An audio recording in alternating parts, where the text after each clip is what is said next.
It is my 65th birthday. The house feels too quiet for such a day, the kind of silence that presses against the walls. A small cake sits on the kitchen counter, the kind the bakery clerk chose for me because I couldn't bring myself to say for one person only. The candles remain unlit. I tell myself I'll save them for later, but deep down I know there will be no one to blow them out with me. That is when I notice the envelope. It is tucked beneath an old photo frame on the sideboard, as if it had been waiting patiently all these years. The cream paper has yellowed, and across the front is handwriting I know as well as my own heartbeat my late wife's. She has been gone for more than a decade, and yet her graceful loops spell my name as though she had written it yesterday.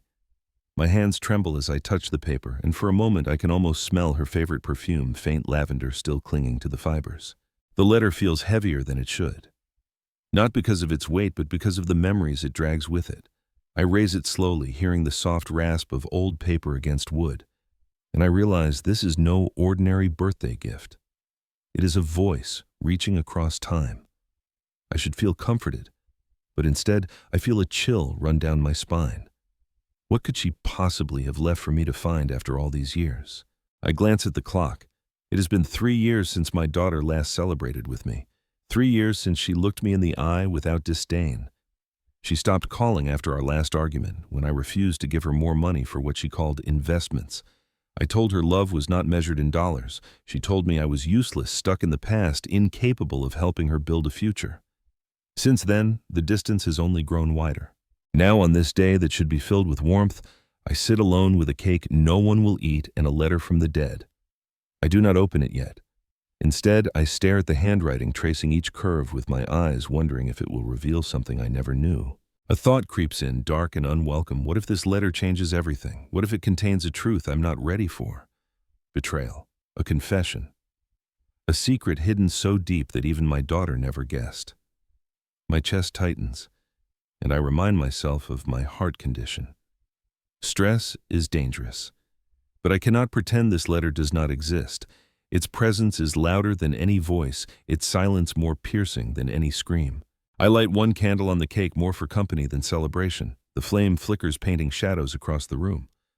I whisper her name, my wife's name, into the stillness. The letter sits waiting, daring me to open it, to discover the story she never told while alive. And I know one thing for certain: this birthday will not pass like the others. This letter is a door, and once I step through, I cannot return. And that was only the beginning. Don't forget to subscribe to the channel and tell me in the comments where you're watching from. I wake early the next morning, the unopened letter still resting on the table beside the half-melted candle. The wax has hardened into strange shapes like rivers frozen mid-flow. I stare at it, unable to decide whether to see it as an omen or a comfort. Perhaps both.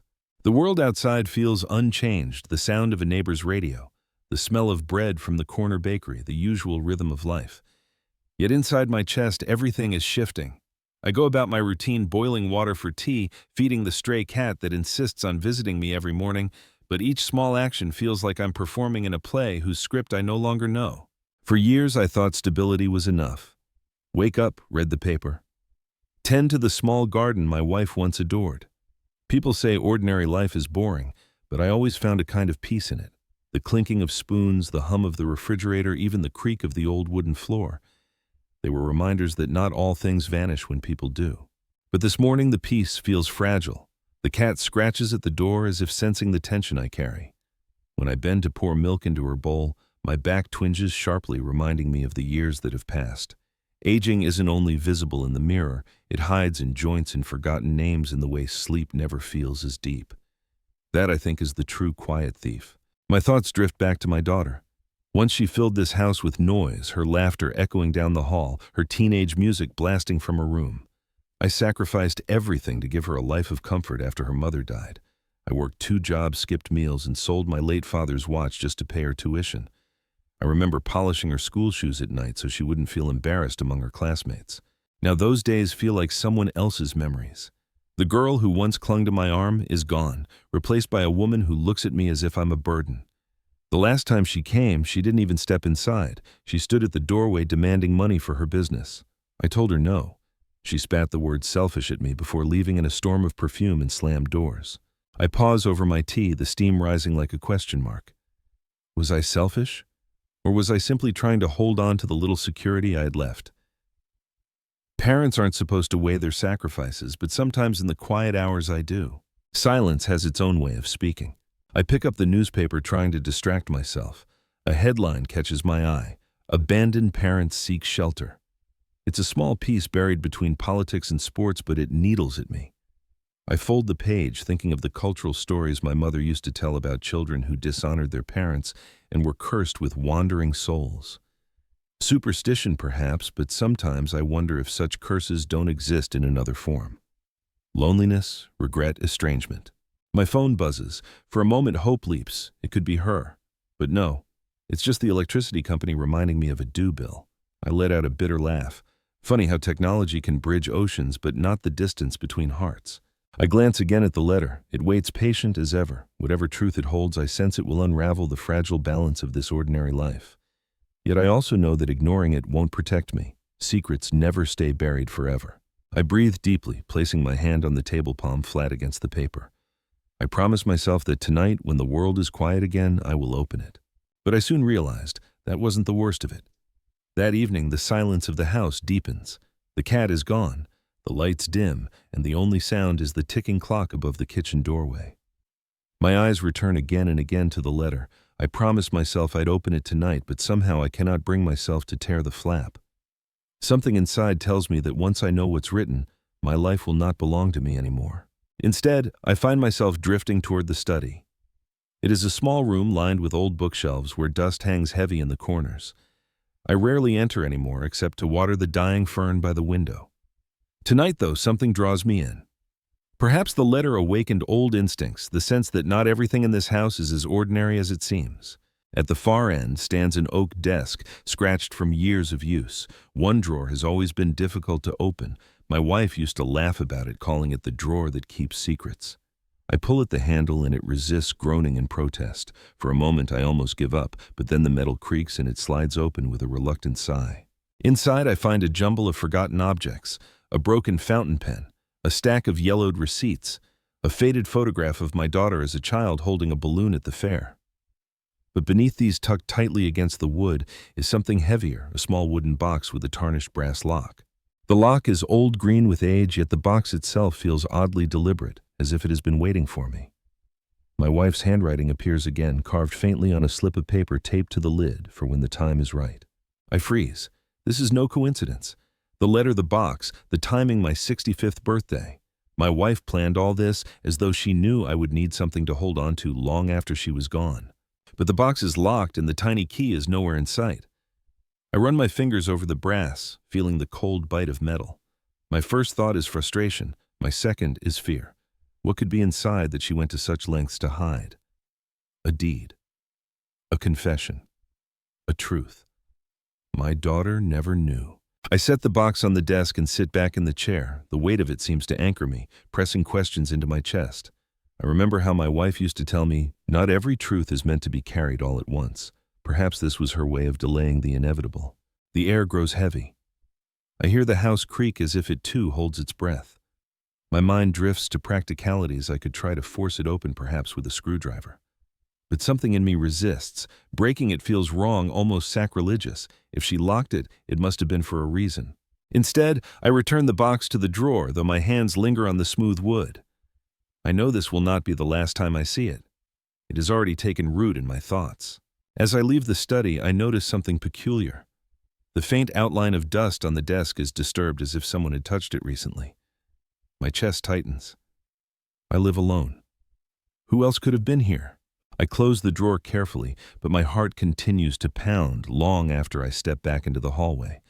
The house suddenly feels less like a refuge and more like a maze of unanswered questions. I thought the letter would be the hardest part. I was wrong. The box has opened another door, one that leads into shadows I'm not ready to face. Silence has its own way of speaking. I wake before dawn, the air still cool, shadows stretching long across the walls. Sleep has become a stranger to me. My thoughts chase each other endlessly, the unopened letter, the locked box, the faint trace of someone's hand disturbing the dust in the study. I sit at the edge of my bed listening to the sound of my own breathing. Each inhale feels like a question, each exhale an unfinished answer. Memories crowd in uninvited. I see my daughter as a little girl again, clutching her mother's scarf, refusing to let go even after it lost its scent. Back then, she would run into my arms the moment I returned from work, as if my presence alone could shield her from the world. I told myself all the long hours I worked, all the nights I came home bone-tired, were worth it for that single moment when her small arms wrapped around my neck. But years are cruel teachers. Children grow, and the arms that once clung to you become hands that push you away. After my wife died, I tried to fill both roles, father and mother. I burned meals, misbuttoned her school uniform, and nearly forgot her first piano recital. She laughed at my clumsiness back then, forgiving in ways children sometimes are. But I wonder if those small failures planted seeds of resentment. I wander into the kitchen, boil water for tea. The kettle whistles sharply, breaking the silence like a reprimand. My wife loved jasmine tea, saying its fragrance lingered in the soul. I sip the steaming cup and remember how she used to brew it on Sunday mornings, filling the house with a scent that even sorrow could not smother. I pause, realizing something that chills me. It has been 3 years since my daughter last brewed tea in this house. 3 years since she sat across the table and asked about my day. The gap yawns wide like a canyon I cannot cross. In our culture, family is meant to be the anchor. Parents endure so that children may thrive. Yet here I am, untethered while my daughter drifts further away. I've read that in some traditions, when children dishonor their parents, the ancestors turn their faces from the family line. I used to dismiss those old tales, but loneliness makes a man question what he once laughed at. The letter in the box gnaw at me like restless ghosts. Did my wife foresee this distance? Did she leave behind something that might heal or destroy us? I run my hand over the worn table, the same one where my daughter once did her homework. Her doodles still scar the wood, tiny stars and hearts carved with a pen when she thought I wasn't looking. Those scratches, once annoyances, now feel like relics. A part of me longs to reach out to her to call and bridge the silence. Yet another part recoils. What if she rejects me again? What if she laughs or, worse, answers with cold indifference? The fear of that humiliation roots me in place. I look toward the study door, closed tight. Behind it lies the box, the lock, the secrets. I sense that whatever rests there will either mend the gap or widen it beyond repair. But I soon realize that wasn't the worst of it. The following week, my daughter finally calls. The sound of her name flashing on my phone screen jolts me. I nearly spill my tea. For 3 years, silence had stretched between us, and now her voice slips through the receiver as though nothing had passed. "Dad," she says, clipped, hurried. No warmth, no softness, just a single syllable that lands like a stone. I clear my throat, forcing a smile she cannot see. It's been a while. A pause. I imagine her eyes darting elsewhere, distracted, already calculating.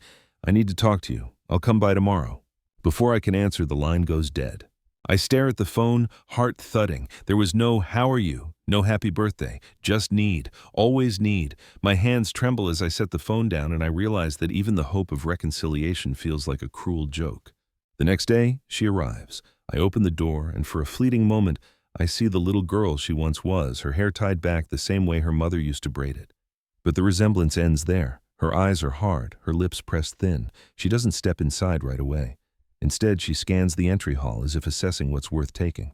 "Dad, can we sit?" she asks, but it doesn't sound like a question. At the table, I pour her tea, jasmine, like her mother used to make. She doesn't touch it. Instead, she sets her phone on the table, tapping at it absently. The soft glow of the screen lights her face, making her seem even further away. She looks up suddenly. "I need money. The business deal didn't go as planned. Just a loan. I'll pay you back." Her voice is steady, rehearsed. My chest tightens. I want to ask about her life, her struggles, her dreams, but the question burns on my tongue. "Do you see me as anything but a wallet?" I swallow hard. I don't have much left. I have to think about. Her eyes flash sharp as broken glass. "Think about what?" "You live in this old house doing nothing. You're alone, Dad. Don't you want to see me succeed?" The words cut deep. But what strikes me harder is the tone. There is no plea, no affection, only accusation. For the first time, I hear in her voice not disappointment, but contempt, a signal so cold it sends a shiver down my spine. Silence stretches between us. I glance at the teacup, untouched steam curling upward like a fading hope. She sighs, impatient, tapping her nails against the table. I force myself to breathe evenly. I'll see what I can do. Her eyes narrow, and for a second, I catch something: calculation, perhaps even triumph. She smiles, but it doesn't reach her eyes. When she leaves, the scent of her perfume lingers sharp and foreign. I sit in the quiet kitchen, staring at the empty chair across from me. Something inside has shifted. The gap between us is no longer measured in years, but in the absence of love. I thought her demand for money was the worst part, but I was wrong. It was the way she looked at me like I was already gone. Silence has its own way of speaking. 2 days later, she comes again. This time she doesn't even bother with pleasantries. No knock, just the sharp click of the front door opening, as though the house already belongs to her. She strides into the kitchen where I sit, her heels striking the floor like hammers. Her perfume fills the room before her words do, bitter and overwhelming. She doesn't sit down. She doesn't look around at the photographs, the small keepsakes, the fragments of a life shared. She looks only at me. "Dad," she says, firm and cold, "I need the money now." Her tone is clipped like an executive delivering orders to a subordinate, the kind of voice that leaves no room for discussion. My hands tighten around the tea mug, the warmth almost scalding, but I don't let go. "I told you," I begin carefully, "I don't have much left. I need to—" She cuts me off with a sharp laugh.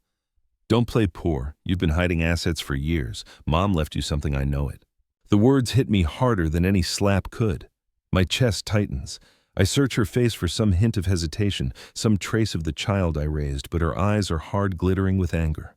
"You can't just sit in this house while I struggle," she continues. "You owe me, Dad, after everything." Owe her? The thought stuns me.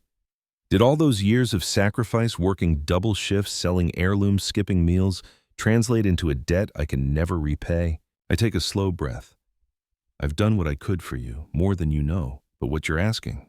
Her hand slams against the table, rattling the teacups. "Stop pretending. If you don't give me the money, then I'm done. I won't come back. Don't call me. Don't expect anything." The words hang in the air, thick and suffocating. It is not just an ultimatum. It is a severing. She stares at me, daring me to choose between my dignity and her approval.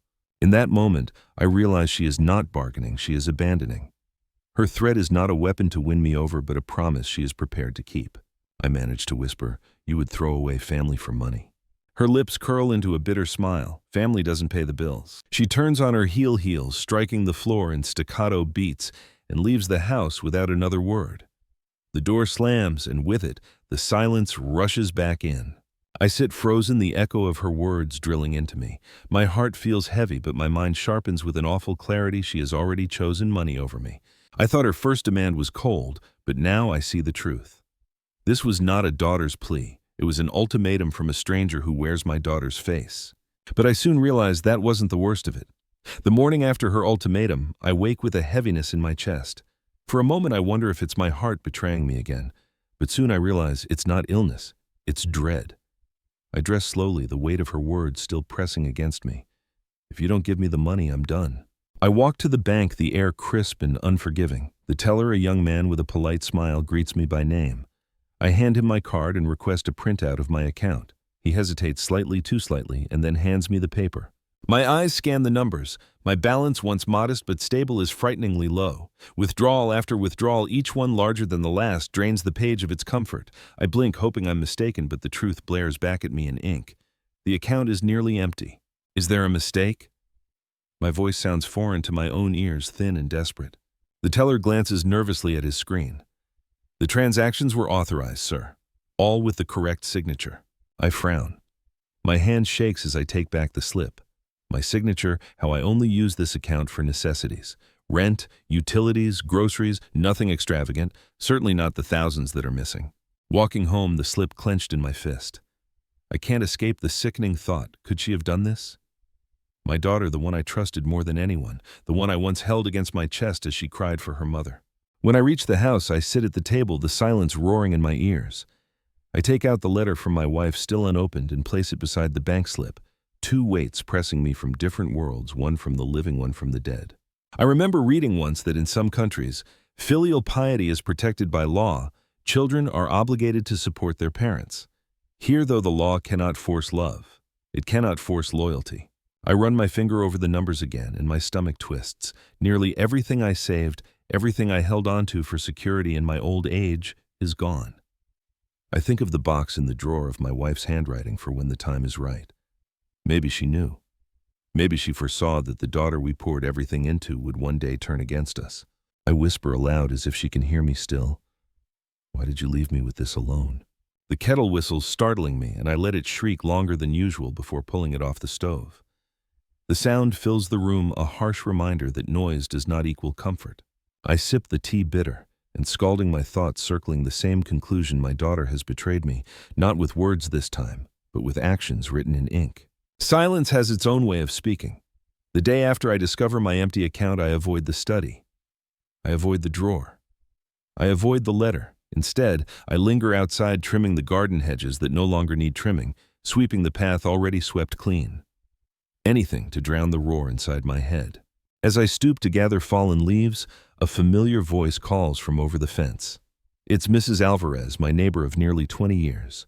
She leans on the wooden slats, a basket of laundry at her side, her sharp eyes scanning me the way only longtime neighbors can. "You're looking troubled, Mr. Reed," she says. Her accent carries the melody of the Philippines, a sound that has always comforted me. I've seen that face before. It's the same one my late husband wore before I discovered his secret debts. I manage a weak smile. "Just a little tired, that's all."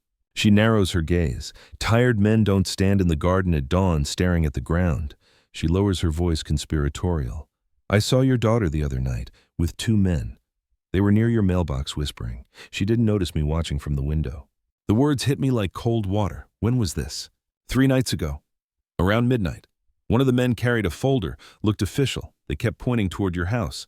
She was agitated, arms crossed, pacing.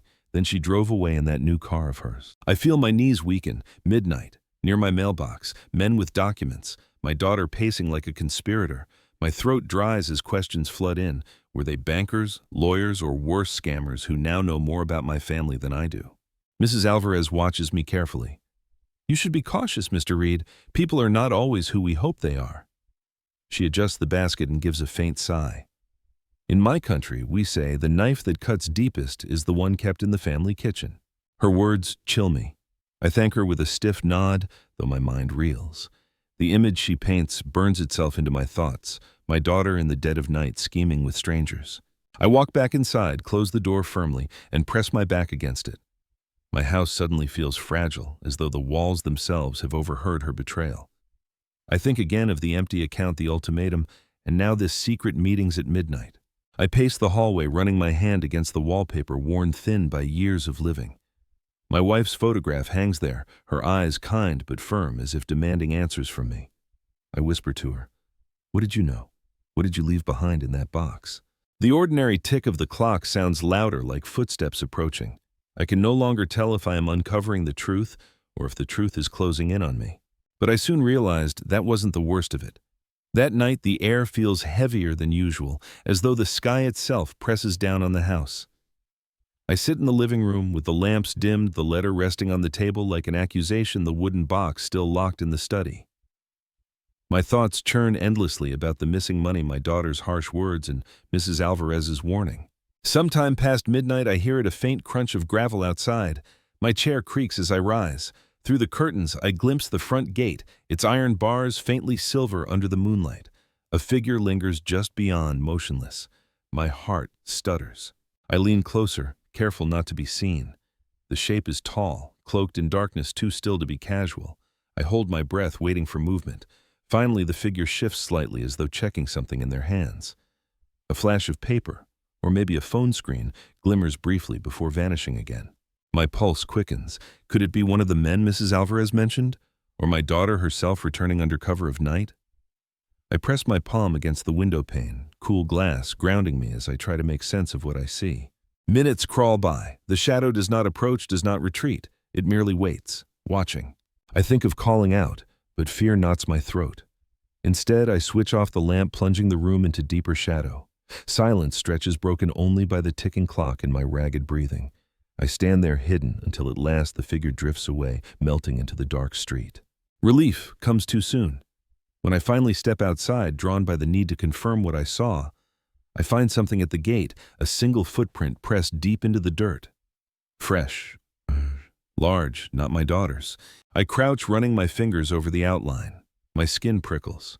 Whoever stood here wanted me to know they had been close enough to reach my door if they wished. I glance back at the house. Its windows stare blankly at me, offering no comfort. For the first time, the home I built with my wife feels less like a refuge and more like a target. I whisper to the night, to my absent wife, to anyone who might listen. What are you trying to tell me? The wind stirs, carrying only silence in reply. Silence has its own way of speaking. Morning brings no comfort. The footprint at the gate gnaws at me, an unspoken message left in the dirt. I try to busy myself with small tasks, watering the plants, folding laundry, but my mind circles back to one person, my daughter. By afternoon, I can no longer stand the weight of unanswered questions. I dial her number, my finger hesitating over the final digit before pressing. She answers quickly, her tone sharp. What is it, Dad? I need to see you, I say, my voice steadier than I feel. Today. She sighs, impatient, as though I've interrupted something more important. Fine, I'll stop by after work. Hours later, she arrives sweeping into the house like a gust of cold wind. She doesn't remove her shoes, doesn't glance around. Her eyes land directly on me, arms folded tight across her chest. Well, she demands, what's so urgent? I hold up the bank slip, the numbers circled in red ink. My hand trembles, but my voice does not. Explain this. Her eyes flicker just for a second before hardening again. So you've been spending, maybe you forgot. Don't lie to me, I whisper. The withdrawals are too large, too frequent. My signature was forged. She exhales through her nose, a sound halfway between a laugh and a scoff. And you think I had something to do with it? I search her face, desperate for denial, for outrage, for anything that proves she's still the girl I raised. But she only stares back, cold and unblinking. Were you with men outside this house 3 nights ago? The words slip out before I can stop them. Her jaw tightens. You've been spying on me now. Answer me! The shout shocks even me, echoing off the walls. I slam my palm against the table, rattling the teacups. I deserve the truth. For a heartbeat, the room is filled with nothing but the sound of our breathing. Then she leans forward, her voice low and cutting. Yes, I was there. And yes, I've taken what I needed. You think you can control everything, Dad. You can't. That money was wasted sitting in your account. At least I put it to use. Her words slice through me. I sink into the chair, my body heavy, my heart heavier. Do you hate me that much? I murmur. Her lips curl into something that might once have been a smile, but now is only cruelty. I don't hate you. I just don't need you. With that, she turns and strides toward the door. The slam reverberates through the house like a final verdict. I remain seated, staring at the empty doorway, my hands numb. For years I feared losing her love. Now I realize it's already gone. But I soon realized that wasn't the worst of it. The days that follow are the quietest I've ever known. Not peaceful quiet. No, this is the heavy kind, the kind that settles over your shoulders and makes even the ticking of the clock sound accusatory. After our confrontation, my daughter doesn't call. She doesn't return. Her silence is not absence, it is punishment. At first, I tell myself it's temporary. She's angry, she needs time. That's what parents always say, isn't it? Give them space. But deep down, I know better. Her words replay in my mind, I don't need you. Cold, sharp, final. On the 3rd day, I walk past her favorite cafe. I used to wait outside after her school concerts, buying her hot chocolate with extra whipped cream. The barista recognizes me and gives a sympathetic smile. Haven't seen her in a while, she says casually. The words strike me harder than intended. She hasn't been here either. By the 5th day, I try calling. Once, twice, 5 times. No answer. My messages pile up in her inbox, small lifelines cast into an ocean that swallows them whole. On the 7th day, I find a note. It isn't left lovingly on the kitchen table. It is shoved through the mailbox, the paper crumpled, her handwriting rushed and jagged. Don't wait up, don't call, I need space, M. No greeting, no dad, no love, just a dismissal, like I'm an unwanted tenant overstaying his welcome. I sit on the porch, the note shaking in my hands.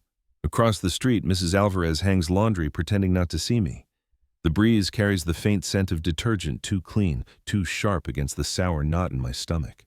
I think of old folk tales my mother used to tell of children who wandered too far from home and forgot their roots cursed, to wander without peace.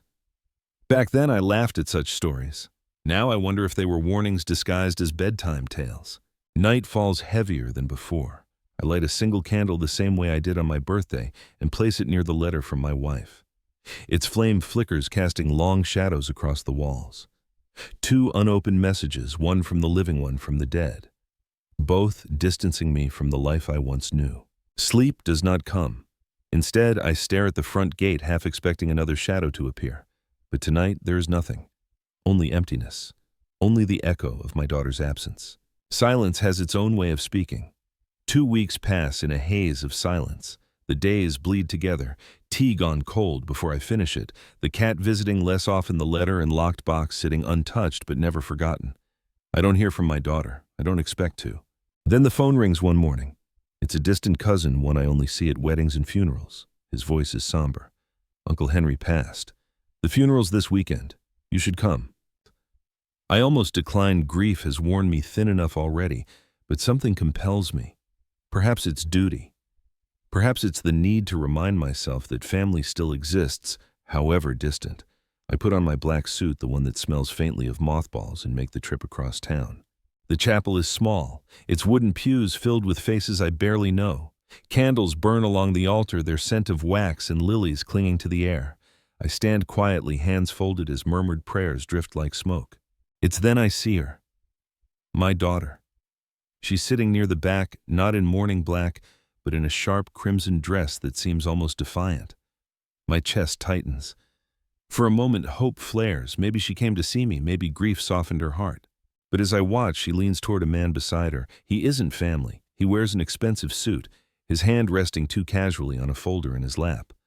They whisper, heads bent close, ignoring the solemnity of the moment. She laughs, while others bow their heads in prayer.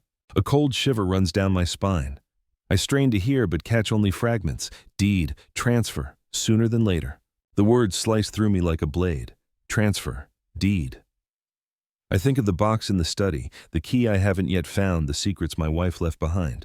My daughter's eyes flick around the room, sharp and calculating, never once landing on me. I realize then she hasn't disappeared out of shame or hurt. She's been busy, plotting. And whatever she's after, it isn't reconciliation, it's possession. After the service, I linger near the doorway. She brushes past without a glance, the man in the suit at her side. They speak quickly, urgently. His briefcase clicks shut. Their footsteps echo down the hall, brisk and determined, as though the funeral were nothing more than a business meeting. I stand rooted in place, my grief curdling into something darker. Betrayal doesn't always announce itself with shouting or slammed doors. Sometimes it comes in whispers, in crimson dresses at funerals and documents exchanged under candlelight. I clutch the back of a pew, steadying myself. My wife's voice echoes in my memory. Not every truth is meant to be carried all at once. But now I fear the truth isn't waiting, it's hunting me. But I soon realized that wasn't the worst of it. 3 days after the funeral, I hear a knock at the door. Not the hurried tap of a neighbor or the impatient pounding of my daughter. This is deliberate, steady, the kind of knock that already knows it will be answered. I open the door to find a man in a charcoal suit, gray hair combed neatly back, a leather briefcase tucked under one arm. His expression is grave but not unfriendly. "Mr. Reed," he asks. "Yes." He nods once as though confirming something. "My name is Charles Whitmore. I was your wife's attorney." The air leaves my chest. For a moment I can't breathe. My wife gone for over a decade, and yet here stands someone tied to her in a way I never expected. "May I come in?" I step aside, my pulse racing. He sets his briefcase gently on the kitchen table, the same place where my daughter once demanded money. The sight of it there feels heavy with irony. He opens the clasps and withdraws a thin envelope yellowed at the edges. "Before she passed, your wife entrusted me with certain documents. She asked me to deliver them when the time was right." I glance toward the study door where the locked drawer hides the box, my wife's handwriting. "For when the time is right." The words echo in my mind. "Why now?" I ask, voice hoarse. Mr. Whitmore adjusts his glasses. "Because circumstances have shifted. I was contacted recently by your daughter." The room tilts slightly. I grip the back of a chair. "My daughter?" "Yes, she inquired about any properties under your wife's name. She seemed eager." His voice tightens on the last word as though it carries more meaning than he wishes to say. I lower myself into the chair, my legs unsteady. "And what did you tell her?" "Only that any remaining assets were already settled, but I suspected she might press further. Which is why I'm here." He slides the envelope across the table. Inside is a copy of the deed to a house, a property few know about. It belonged to your wife's family. She never sold it, never transferred it. She wanted you to decide when and to whom it should pass. My hand shakes as I touch the envelope. It feels heavier than paper should, heavy with secrets, with consequences. "She wanted you to have the choice," he continues, "not your daughter, not anyone else." I meet his eyes, searching for deceit, but find only solemnity. Slowly I nod. After he leaves, I sit alone with the envelope. I don't open it right away. Instead, I stare at it, my mind racing. My daughter's late-night meetings, her whispers at the funeral, the missing money, it all converges here. She must know something. She must suspect. I place the envelope beside my wife's unopened letter. Two voices from the past converging on the same truth. The house is real, the secret is real, and if my daughter discovers it before I'm ready, I fear she will stop at nothing. But I soon realized that wasn't the worst of it. That night, sleep is impossible. I sit in the study, the envelope from Mr. Whitmore lying on the desk beside the locked wooden box. The two of them seem to whisper to each other in the silence, daring me to connect the threads my wife left behind. I open the envelope carefully, the paper crackling with age. Inside is a deed, the ink faded but still legible. My wife's name. A property I don't recognize, an address on the outskirts of town, near the hills where we once took Sunday drives. My heart hammers. It's real. The hidden house exists. But then my eyes catch something strange in the bottom corner, faint pencil markings, almost erased.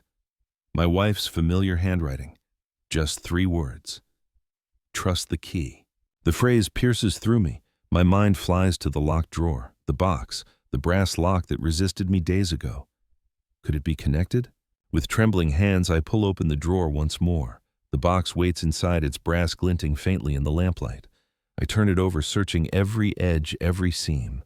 And there, taped to the underside, almost invisible, is a tiny brass key. For a long moment, I simply stare, my throat tight, my eyes wet. She had hidden it so carefully.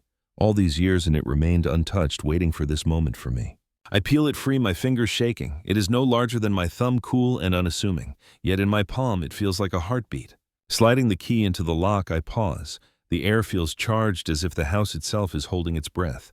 Then with a soft click, the lock gives way. Inside the box rests a bundle of papers tied with a faded ribbon, and beneath them a small velvet pouch. I lift the pouch first, loosening its drawstring. Out slips an old photograph, our daughter at 10 years old, standing proudly in front of a house. The house. I press the photo to my chest, a sob escaping before I can stop it. My wife knew. She knew I would need this proof. Proof that love once bound us together. Proof that this secret house was meant to protect, not divide. Beneath the photo, folded neatly, is a letter in her graceful hand. Not the one from the sideboard, the second letter hidden deeper perhaps for later. The words on the front are simple: if she forgets, remind her. I sit back trembling. 2 letters, a deed, a photograph, a key. My wife left me not just a house, but a map of choices. The question now is whether my daughter deserves to be reminded, or whether she has chosen to forget for good. Silence has its own way of speaking. It is late afternoon when I hear the familiar crunch of tires on gravel. For a heartbeat, I think it's the stranger again, the shadow at the gate, the man with the briefcase. But when the door bursts open, it is her. My daughter. She doesn't knock. She never does anymore. She strides into the kitchen, her heels striking like accusations, her perfume sharp enough to sting. Her eyes scan the room, restless, almost frantic, as though she expects to find something lying in plain sight. "Dad," she says, her tone clipped, rehearsed. "We need to talk." I fold my hands on the table, the envelope with the deed hidden in the study, the box locked once more. I try to steady my breathing. What about... She doesn't sit. Instead, she paces, arms folded. Money. Again. "The deal I told you about, it fell through. I need more. Just a little this time. I'll fix everything." Her words tumble too quickly, as if speed alone could make them believable. I shake my head slowly. There's nothing left to give. Her jaw tightens. "That's not true." She steps closer, her voice lowering. "I know Mom left more. I've spoken to people. There's a house, isn't there? Don't lie to me." My breath catches. The photograph, the key, the lawyer's visit all come rushing back. She knows. Somehow she knows. I force my expression into stillness. "What house?" Her laugh is sharp, bitter. "Don't play innocent. Do you think I'm stupid? I've seen the records. It's in her name. That property should come to me." I study her face, searching for the little girl who once drew stars on the table, who cried for hot chocolate after piano recitals. But all I see now is hunger, a gnawing greed that devours every trace of tenderness. "It wasn't meant for you," I say quietly. Her eyes flare. "How dare you? I'm your daughter. If not me, then who? You'd rather let it rot than help me." Her words echo in the kitchen louder than they should, bouncing off the walls like thrown stones. She is trembling, but not from sorrow, from fury. I close my eyes, my chest heavy. "You've already taken so much. My savings, my trust. Do you want to take what little dignity I have left?" For a moment, silence falls between us. Then she slams her palm on the table, rattling the teacups. If you don't hand it over, don't expect to see me again. Ever. The ultimatum lands like a guillotine. I stare at her, at the sharp lines of her face, at the stranger who wears my daughter's skin. I whisper, barely audible, "You've already left me." Her face hardens, and without another word she storms out. The door slams, and the house shakes with the weight of her absence. I sit in the quiet kitchen, the envelope burning in my thoughts, the photograph seared into my heart. She has returned, yes, but not for me. Only for the house. But I soon realized that wasn't the worst of it. The house feels different after her visit, less like a home, more like contested ground. I keep the deed hidden, the key tucked into my pocket as though it were a talisman. Every creak of the floorboards makes me wonder if she will burst through the door again, demanding what she believes is hers. 2 days later, the phone rings. It's her voice, clipped and furious. "Dad, you're making a mistake. If you don't help me, I'll have no choice." "No choice," I ask, my grip tightening on the receiver. Her reply chills me. "Don't push me. You'll regret it." The line goes dead. That night, I lie awake, listening to the wind rattle the windows. Each sound outside feels loaded. Footsteps, whispers, the scrape of gravel. I rise several times to check the gate, but the street remains empty. Yet emptiness doesn't comfort me. Emptiness means I don't know when she'll strike. By morning, the tension hasn't lifted. I walk into town to clear my head, but as I return, I notice the mailbox ajar, its lid bent. Inside is a folded paper, not an official letter, but a note scrawled in my daughter's handwriting.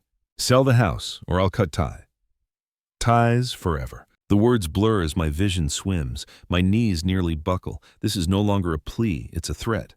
I stagger inside and sink into my chair, the note trembling in my hands. I think of cultural stories. I once dismissed tales of children who cursed their parents, severing bonds so violently that generations afterward bore the stain. It was superstition, I told myself. But staring at this note, I feel the weight of something older than ink and paper. I place the note beside the unopened letter from my wife, the second one hidden in the box, the photograph of our daughter smiling in front of the secret house. The contrast tears at me, the child who once beamed with joy and the woman now threatening me for bricks and timber she doesn't yet own. The kettle whistles sharply on the stove. I let it scream longer than usual, the sound filling the house like a warning. I think of calling the lawyer, of locking the gate, of moving the documents somewhere safer. Yet part of me hesitates. She is still my daughter. Even when her words cut me, some foolish part of me clings to hope that she might turn back. But I soon realized that wasn't the worst of it. The next morning, I wake to an unsettling stillness. The house feels as though it is listening. I make tea, but even the clink of the spoon against the cup seems too loud, out of place. The note from my daughter lies on the table where I left it, its words still burning holes in me. I turn instead to the deed. I unfold it slowly, my eyes tracing the faded ink again and again, as though repetition might reveal something new. And then, almost by accident, I notice it, tiny, faint, nearly invisible. Beneath the printed lines in the lower margin is a handwritten scrawl. At first I think it's a smudge, but under the lamplight I see the truth.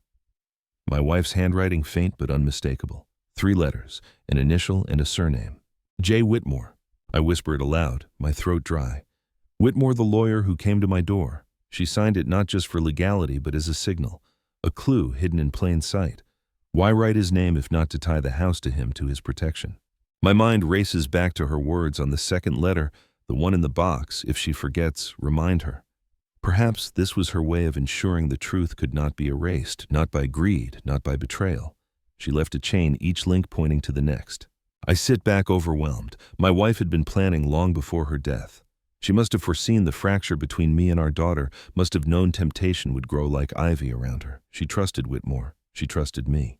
A shiver runs through me. The silence in the room now feels different, less oppressive, more like a presence, almost as if she is here guiding me still. I glance at the locked box, the velvet pouch, the photograph of our daughter in front of the hidden house. Pieces of a puzzle, each one whispering the same message: protect this until the right moment. But what terrifies me most is this. If my wife left such a trail, she must have feared exactly what is happening now.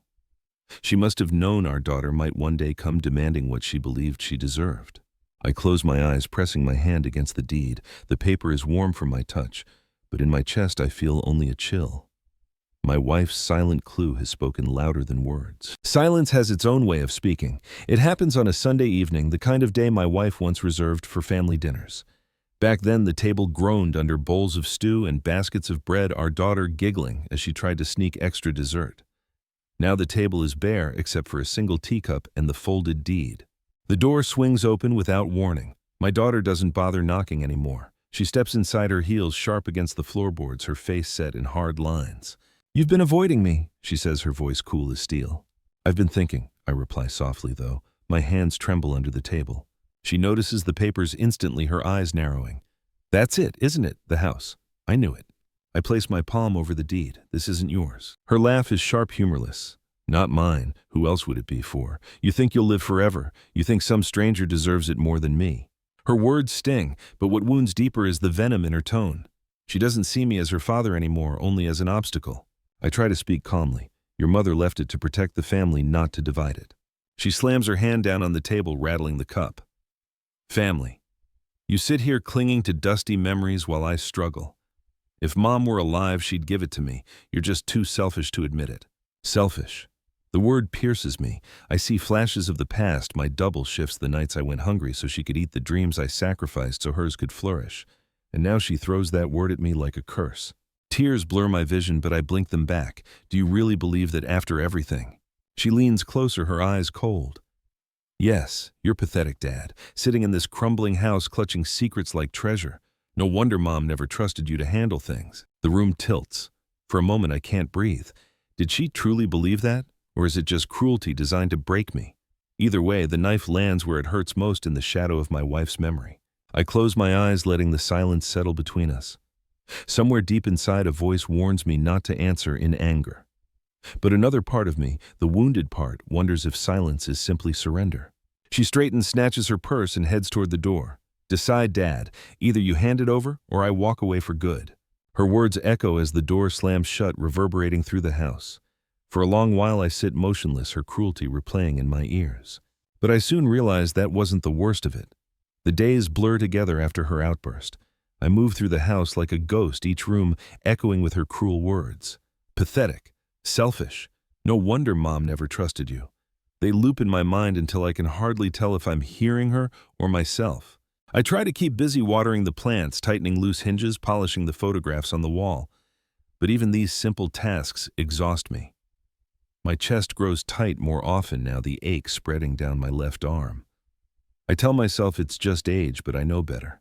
My doctor warned me years ago, stress is a poison to the heart. One evening, as I'm folding laundry, a sudden dizziness strikes. The room tilts, my vision blurs. I clutch the table, gasping.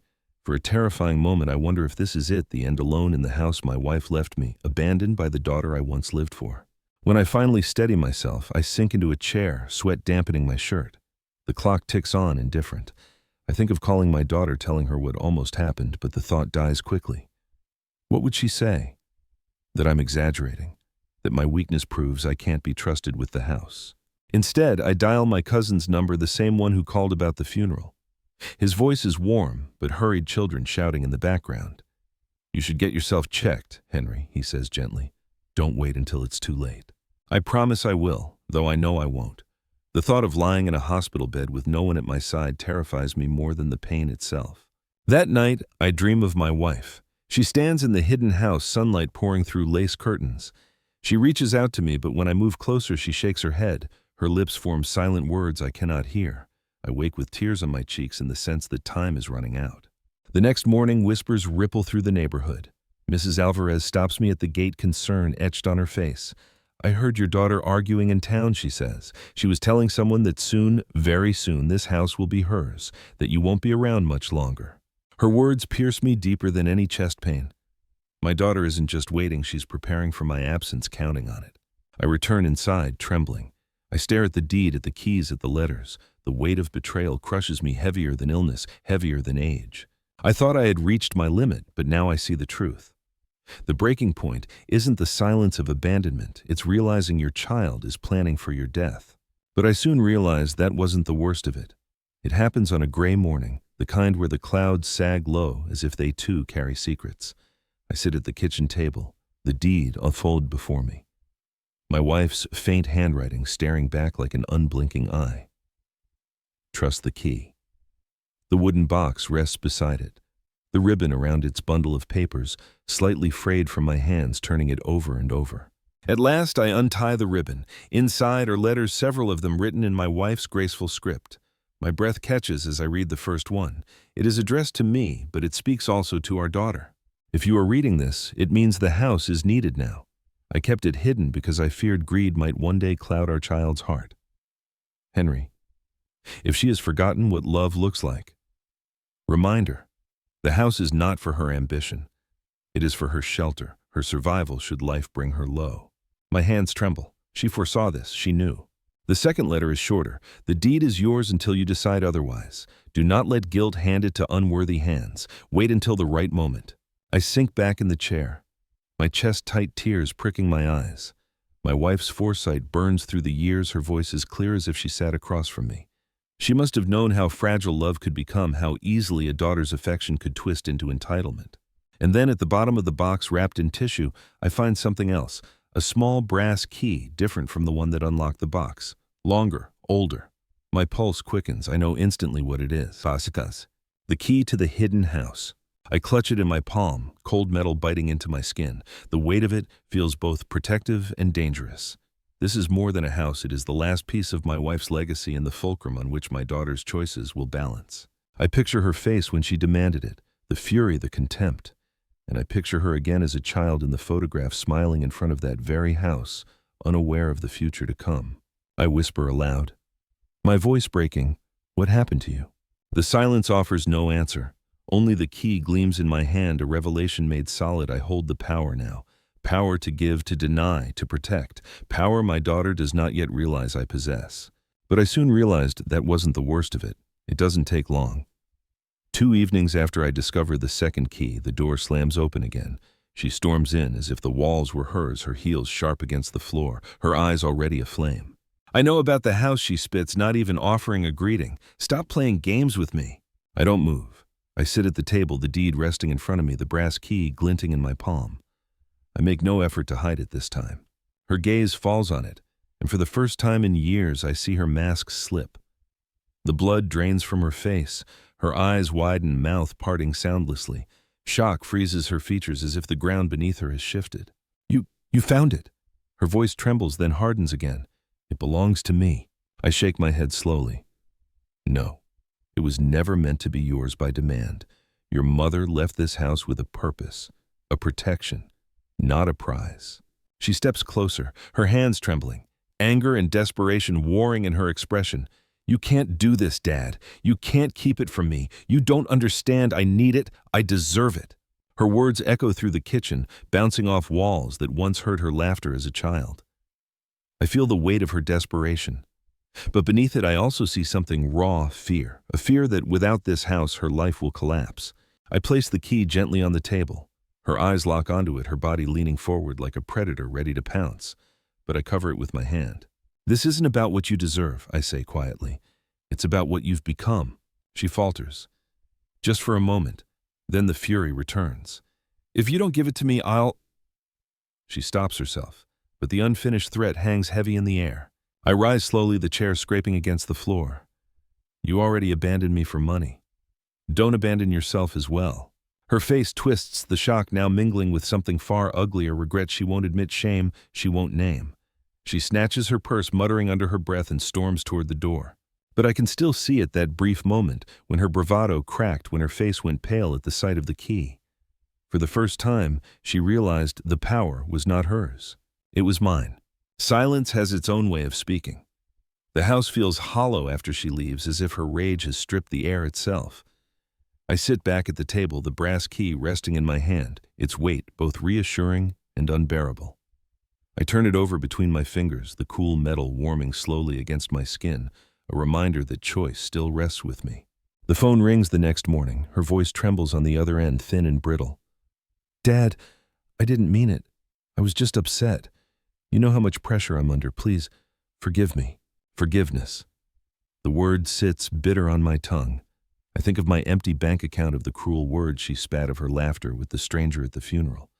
Yet beneath all that, I still hear the child she once was, the little girl who cried into my shirt when she scraped her knee, who whispered, "Daddy, don't let go," as I taught her to ride a bicycle. I don't hate you, I manage. My voice cracks. But you've hurt me more than you realize. Her silence on the line stretches long, broken only by a shaky breath. Then she says softly, "I'll come by." When she arrives, she looks different, less polished, more human. Her eyes are red as if she hasn't slept. She sits at the table staring at her hands. "I've made mistakes," she admits. "But I'm scared. Everything I worked for is slipping away. The house could fix it. It could save me." Her words stab deeper than anger ever could, not because of the plea, but because I hear the truth. At last, she doesn't want the house for love, for family, for memory. She wants it as a lifeline for the life she built away from me. I close my eyes. Your mother left it as protection, not profit. She wanted it to be there if you lost everything, not as a prize for ambition. Tears spill down her cheeks. Then maybe I have lost everything already. The admission shakes me. For a moment, the fury, the greed, the cruelty, all of it slips away, leaving only a frightened child. My chest aches, torn between compassion and caution. I reach across the table, resting my hand over hers. She startles, but doesn't pull away. The silence between us is heavy, but not hostile this time. A silence that carries possibility, however fragile. Still, I know wounds like these do not heal overnight. The aftermath of betrayal lingers, clinging like smoke long after the fire has burned out.